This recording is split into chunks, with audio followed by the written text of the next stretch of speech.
What's going on, everybody, and welcome to the other side of the Firewall podcast, where we talk about the latest and greatest in cybersecurity news, as well as we highlight those movers and shakers and glass ceiling breakers, those people of color who've made it to the other side of the proverbial firewall. My name is Ryan Williams, and as always, I'm joined by Shannon Tynes. What's up? What's up? What's going on? So, welcome to Tuesday's episode. So, for those of you who may just now be learning about us or tuning in for the first time, so Monday and Tuesday are topics, Wednesday discussion, Thursdays ask CISSP, and then Fridays everything else, movies, books, games, all that cool stuff. But without further ado, I give it to Shannon. All right, everybody. So this article comes from executivegov.com, right? Excuse me, written by Elodie Collins. And the title of this one is Navy Introduces Mosaics Cybersecurity Framework for Critical Infrastructure, right? So the Naval Information Warfare Center, right, has introduced Mosaics, which is more situational awareness for industrial control systems, is what it's called. It's a mouthful, right? So more situational awareness for industrial control systems, right? And it's a cybersecurity approach, right? So, and we've talked about this before, and it's something that needs to be something that is emphasized more and more as every day goes by, right? So critical industrial control systems, right? So NIWC and IWC, they're adopting Mosaics across the Department of Defense, right? So this gives engineers the requirements for building cybersecurity and things like that for different ICSs, right? So those infrastructure control systems. So we talk about this all the time, right? They become the soft targets, right? Because it costs money to upgrade and keep things, what am I trying to say, up to date, I guess you could say, but it is a necessary thing, right? When you think about these services that provide so much for so many, right? You're talking about your electrical grids, your water treatment plants, right? Even when it comes to nuclear, right? We got some nuclear stuff out there as well that needs safeguarding, right? These things need to be protected, right? And the vulnerabilities in the critical infrastructure sector are becoming more and more prevalent to those out there that are trying to make money with the idle hands, as you mentioned last episode, right? Like idle hands are the work of the devil, and the devil is out there getting that work in right now, right? But yeah, it's good that they're doing this. It seems like if I was to guess, I think this is something that they have been doing, but I think they want to be more public about it, maybe as a deterrent, right? Because it's not.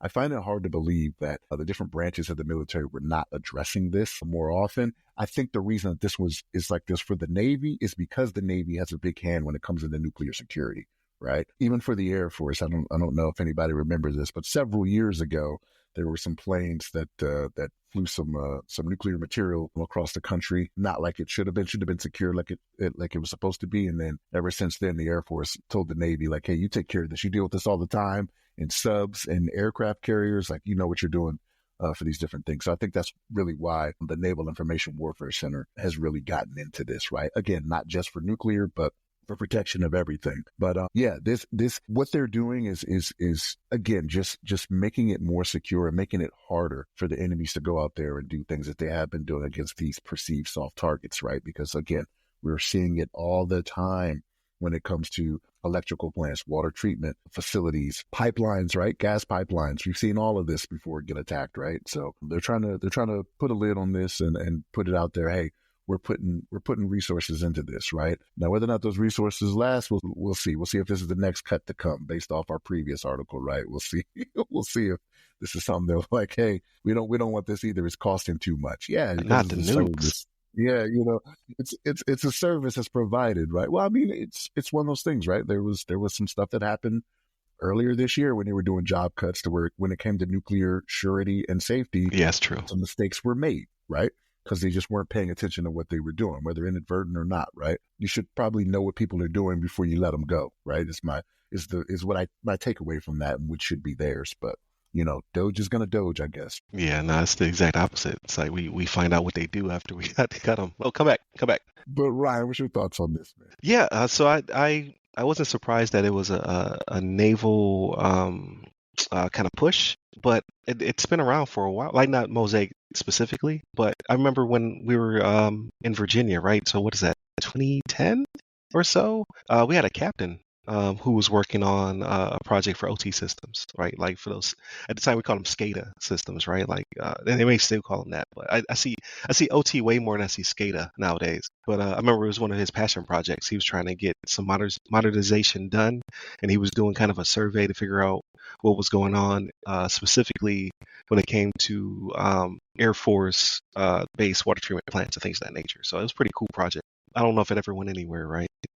At the time, it was kind of novel. It was like, oh yeah, these systems need to be better protected. He was trying to work on so probably like a dissertation or something. What it boiled down to. But you brought up a good point though. Like I did forget about the I I don't even know what you would call it, but yeah, the misallocation of nuclear materials and how the world was in the outrage because you're supposed to report that stuff as it's traversing, right? You're supposed to say, hey, this is going from point A to point B. It's part of like I think it's the Stark Agreement or something like that, if that still exists. Commanders lost their job over that. I Yeah, was they fired very everybody, and I it, I'm not saying it's I'm not saying it was not a bunch of people's fault, but this is usually the firings are usually pretty widespread. Like you could just be someone who had no idea what was going on, and like this is your fault because you know what's going on. That's not even part of my part of my job. Like, well, you're in charge of this wing or this command or whatever. But what I did forget was also that they did hand a lot of it over to the Navy. So that's pretty interesting because I worked at a base that was going through some upgrades of some facilities that dealt with um, materials, and there was Navy people present. I was like, "Why are you here?" But that makes sense. Uh, and that's like the reason I said was not a guess. That is exactly why they did it. That they handed it over to the Navy because the Navy deals with that all the right. time. They're like, you are familiar with this. Again, the subs, the aircraft carriers, things of that nature. Yeah, yeah, because I think they have like half the arsenal or something like that. But I guess after doing a survey, they must be way more structured, which you would hope, right? The regiment to deal with these type of things. I think Mosaic goes beyond that. Like that would be the most. That's the tip, right? And then everything beneath that would be also OT systems when it comes to the plants where they manufacture their subs and ships and things of that nature, and how because they have oh man, what are they called? I forget. NASs, right? Naval Air Stations that sit on, land or whatever. Because you think Navy, you always think they're out to sea, but they have duty stations that are on land. We have one up here. I went to go get a new ID card from one time.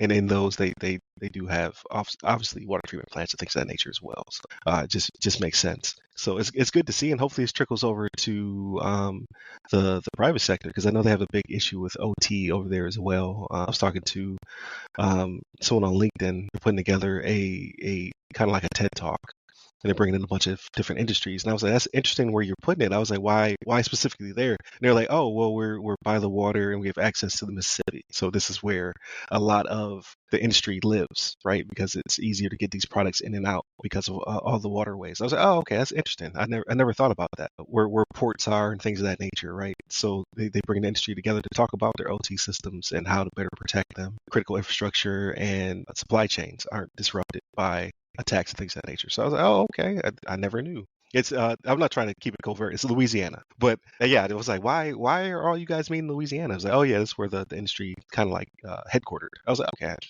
brand new to me. That's pretty cool. So I say all that to say, like, I do like this initiative, and hopefully it's not going to take a blow from these cuts. Like everything else, they're like critical infrastructure. Who needs that? Cut it.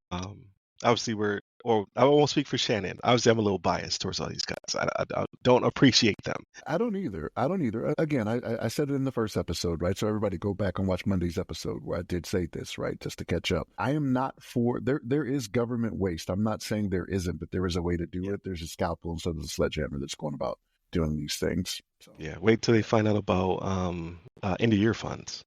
That comes up in October. Wait till they stumble across that. Wasn't gonna bring that up.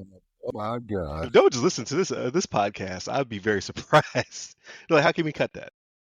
I'm like, well, I don't think you can. Can they?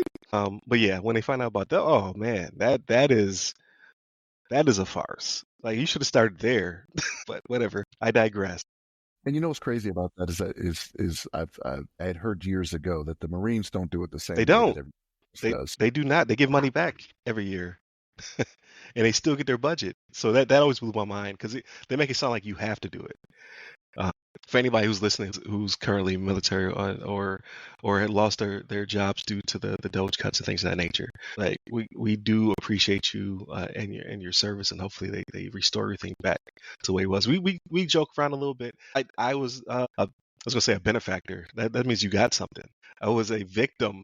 I was let go because of those cuts. So I'm a little bit spicy about it, so to speak, right? Luckily, I found new employment already, but everyone doesn't have that network. It's not the case. So it does suck. But I think we've gotten away from the topic. So Mosaic, great initiative. So hopefully it keeps doing what it's doing, and I look forward to seeing again how this kind of transforms throughout the different services. So definitely hit us up throughout the week. Monday, Tuesday, our topics. Wednesday, discussion. Thursdays, Ask a CISSP. I have one come up with Mark Christian. It's a really good one. I have a Christmas tree in the background of it because that's how long ago we filmed it. It just took me a while to get done editing it. And then Fridays, everything else. Movies, books, games, all that cool stuff. I actually did see a Blockbuster, and we'll split, but not where I was supposed to, right? I didn't go to the theaters to see it. So Shannon was like, a Blockbuster. Like, we'll talk about it on Friday. Hit up all the websites that go by our name. The other side of the Firewall, the other side of FW, or Ask a CISSP. Hit me up personally at RY Security Guy. That's RY Security Guy. You can find me pretty much on all the social medias, but LinkedIn is where I'm most active. Stay safe, stay secure.